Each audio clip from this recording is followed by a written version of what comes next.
What's going on, everyone? I'm just a typical, average American here today to react and learn about 101 unique facts about Norway. 101! This is part 2 in a series I'm doing on all these facts about Norway. If you didn't see part 1 of this, feel free to go check that out or stay right here and enjoy part 2 of cool facts about Norway. I've learned all sorts of interesting, unique, weird, relevant, and historical facts about Norway. And it's very interesting how they compare to America and some of the stuff there. So I'm very much enjoying this, and I'm ready to continue with this this list of facts about Norway. So let's take a look.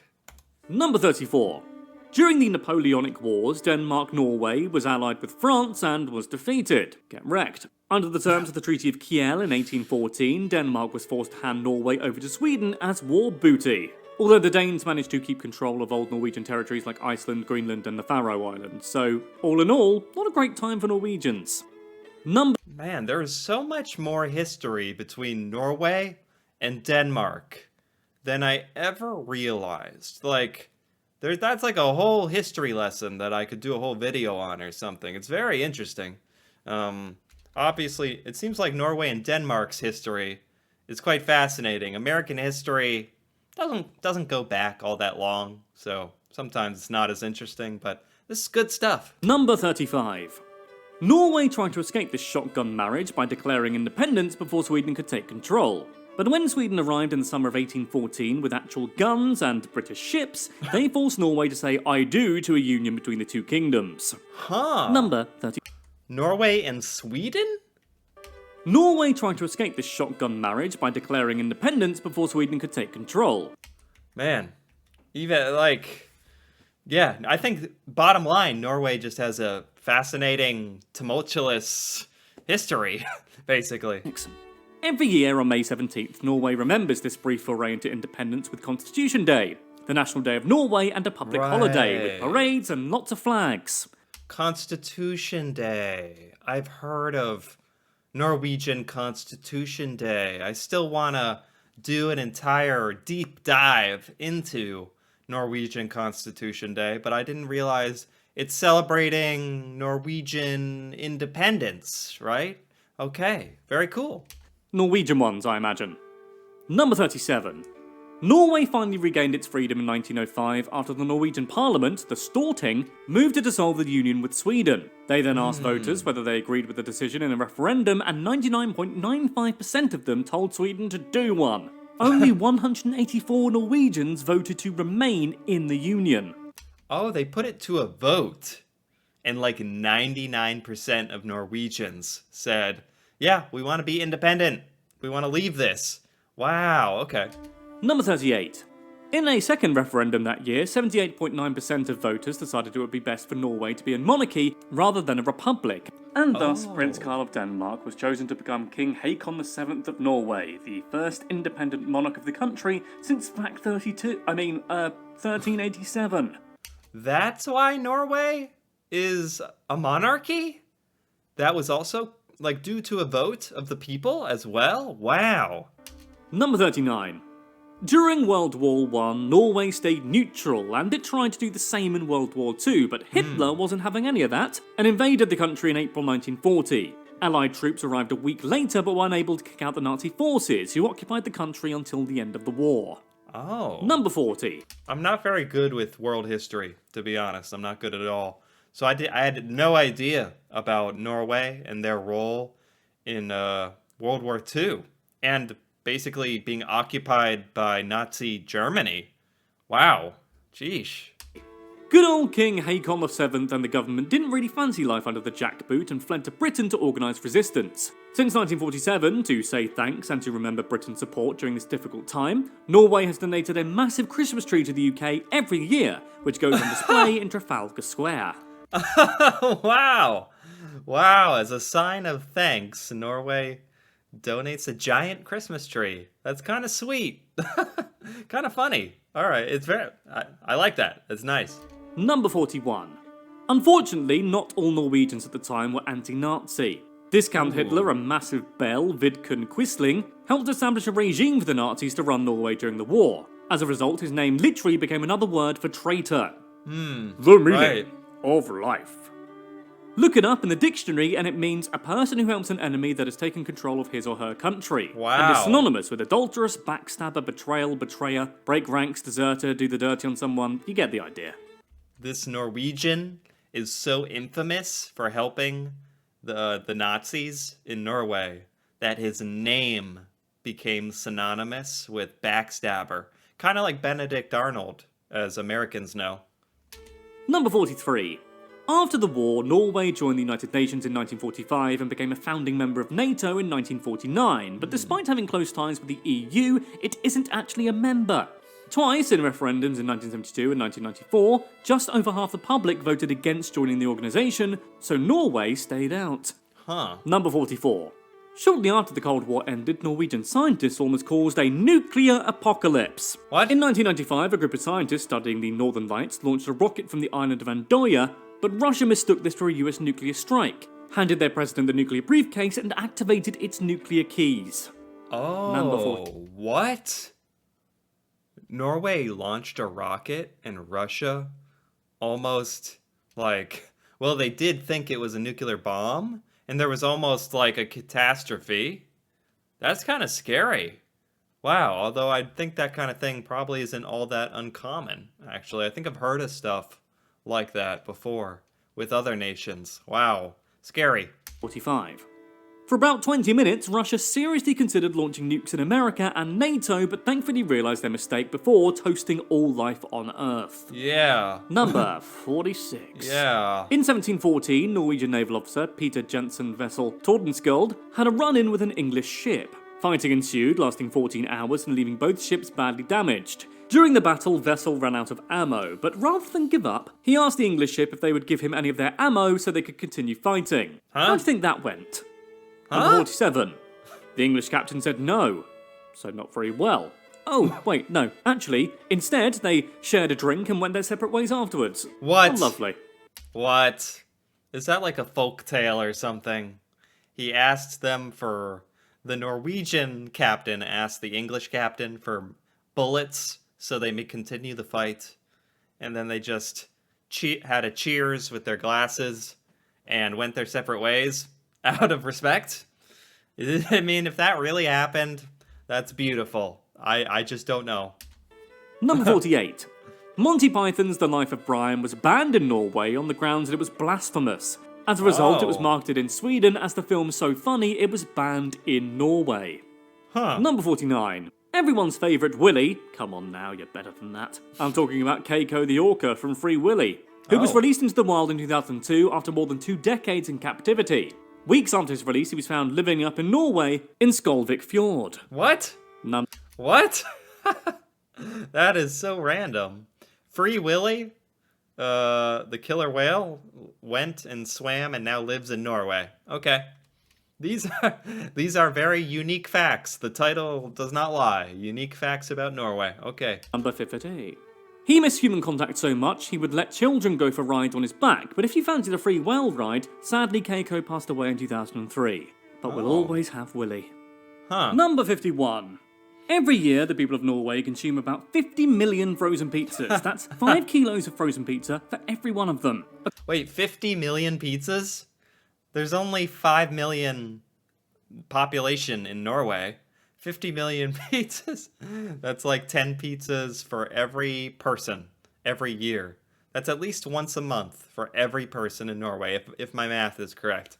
But like the narrator said, it's also funny to think of it as kilograms or weight of pizza eaten. About 50 million frozen pizzas. That's 5 kilos of frozen pizza for every one of them. According to some, they're the biggest consumers of pizza per person in the entire world. Really? The biggest consumers of pizza? Norwegians.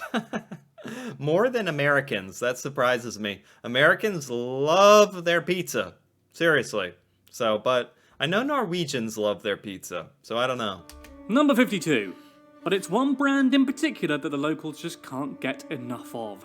Grandiosa. Oh, the Grandiosa pizza. I've seen this before, the Grandiosa pizza. Wow. Now I'm just curious what it tastes like, really. Sir. 20% of the population consider it a national dish, and when the company released a pizza-themed song called Respect for Grandiosa in 2006, it topped the chart for 8 consecutive weeks. Number 53. But the national dish is fårikål. This is a stew consisting of... Oh, fårikål? I think I've been saying it wrong. This thing, yeah. Does this have lamb meat and potato, or... I've learned about this a little bit. Mutton to the bone, cabbage, and boiled potatoes. Number 54. On September 29th, 2012, Guinness World Records approved the world record of making the largest portion of fårikål ever. The result was 594.2 kilograms of fårikål, prepared to be finished at the same time, consisting of 60% lamb and 40% cabbage. Wow. This happened in Spikersuppa, Oslo, Norway, and there were 10,000 guests present. I was gonna say, there's gotta be a lot of people there to eat all this if you're trying to set the world record for most fårikål created. That's a strange record, but fun. Okay. I wonder what they ate. Definitely the fårikål, I mean. Number 55. Brunost, or brown cheese, is considered an important part of Norwegian gastronomical and cultural identity and heritage. Yeah. Brunost is primarily produced and consumed in Norway, and it's regarded as one of the country's most iconic foodstuffs. If Americans, if they were to see this cheese, brown cheese, Americans would flip out, freak out. We do not have anything like this in America. I've seen this before, so I kind of am used to it a little bit, but man, it'd be interesting to try though. Number 56. Ostehøvel, a modern cheese slicer or cheese plane, was invented by Thor Bjorklund in 1925 in Norway, and the design was based on the carpenter's plane. It's not an actual plane. Yeah. A plane made of cheese wouldn't go far, but it would Yeah. taste nice. The cheese slicer is made after a carpenter tool. That's cool. Number 57. Norway's national drink is akvavit, or aquavit. Wait, Norway has a national drink? Like a alcoholic drink? Akavit?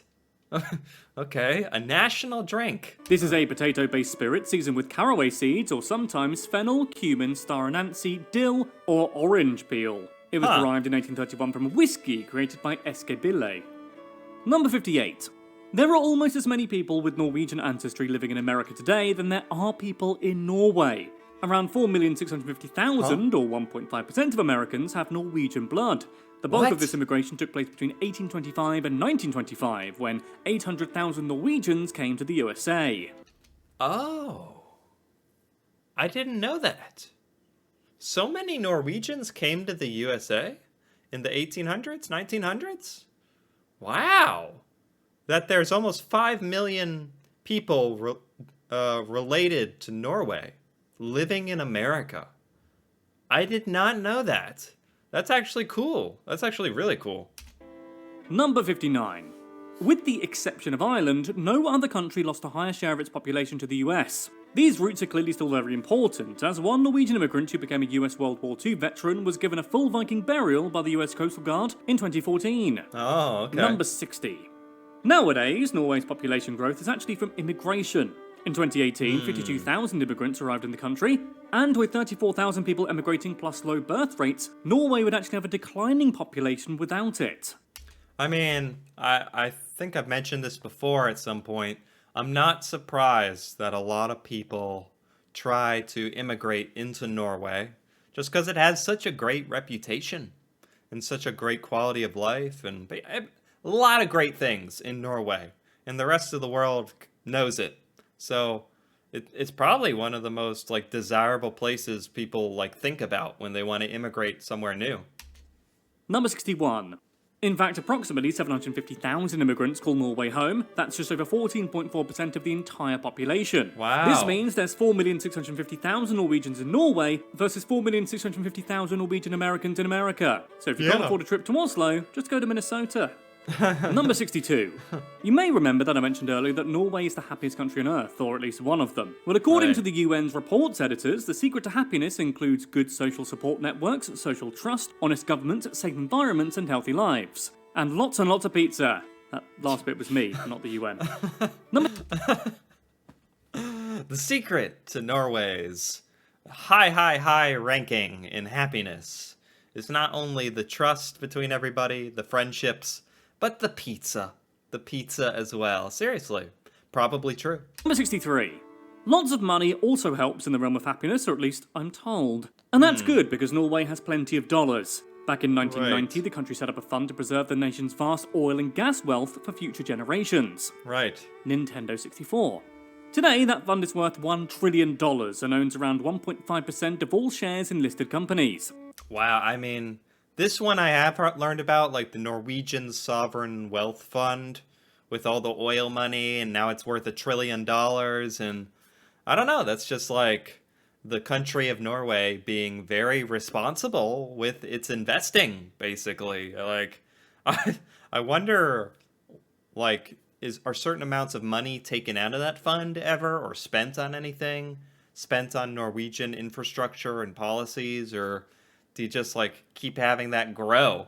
Either way, it's very cool that Norway had the foresight to do that.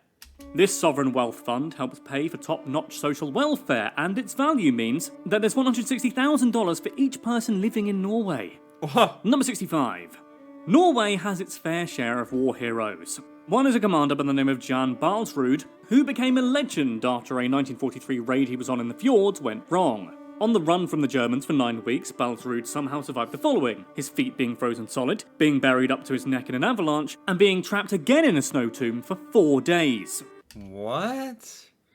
I've never heard of Norwegian, like, military heroes or folk heroes or anything like that. This is actually kind of cool to learn about. Doesn't surprise me, I guess, that Norway has, like, heroes like this, but I've never heard about them. Number 66. No, wait, sorry, there's more. 2 weeks in a cave where he had to amputate most of his toes to avoid frostbite and gangrene, and several weeks on a stretcher carried by various Norwegians who got him to safety. What? Amazingly, he recovered from that and helped train other fighters to fight the Nazis. Okay, this guy's just a complete badass. A complete Norwegian badass, basically. You're a legend, Balsrud. Yeah. Number 67. Oh, okay. Was that 66? Yeah, I guess it was. All right. I think I'm gonna pause it there. This is good stuff. This is getting more and more entertaining, if anything. These unique facts are really starting to, like, get very random, but also very fascinating. Like, very cool stuff. I'm so pleased that there's so many facts about Norway that I've never learned before in this very long video. And also, like, very interesting. Very interesting, just facts that I don't feel like I would have heard anywhere else. Like, you kind of just need a video like this. 101 facts. Anyway, stay tuned for part 3 of this series, you can say, where I'll be finishing the 101 unique facts about Norway. And thanks for watching, basically. Thanks. If you enjoyed this video, feel free to give it a like or leave a comment. And if you're interested in more videos like this, me reacting to Norway, feel free to subscribe for more. And until then, thanks for watching, and see you next time.